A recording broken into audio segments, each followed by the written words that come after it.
என்னடா டிஃபன் செய்கிறதுன்னு பார்த்தா ஈஸியாக நம்ம செய்யணுன்னா சேமியா தான் நம்ம சூஸ் பண்ணுவோம், இல்லைன்னா ரவை.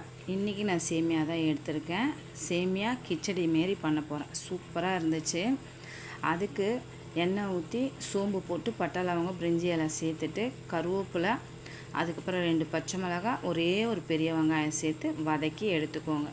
அதுக்கப்புறம் ஒரு அரை ஸ்பூன் இஞ்சி பூண்டு விழுது சேர்த்து ஒரே ஒரு தக்காளி சேர்த்து மிக்ஸ் பண்ணிவிடுங்க. நல்லா கொஞ்சம் வதங்கி வந்தவுடனே கொஞ்சமாக மஞ்சத்தூள், ஒரு அரை ஸ்பூன் வெறும் மிளகாத்தூள், தேவையான உப்பு மிக்ஸ் பண்ணி மிளகாத்தூள் வாசனை போனவுடனே தேவையான தண்ணியை ஊற்றி நல்லா கொதிக்க வச்சு எடுத்துருங்க. அதுக்கப்புறம் சேமியாவை சேர்த்துட்டு நல்லா மிக்ஸ் பண்ணிவிட்டு ஒரு 5 நிமிஷம் தண்ணி ட்ரை ஆனவுடனே நெய் ஒரு ஸ்பூன் சேர்த்து கொஞ்சம் கொத்தமல்லி போட்டு ஒரு 5 நிமிஷம் அப்படியே டம்மில் வச்சுட்டு மிக்ஸ் பண்ணி சாப்பிட்டு பாருங்கள். ரொம்ப டேஸ்ட்டாகவும் இருக்கும். ரொம்ப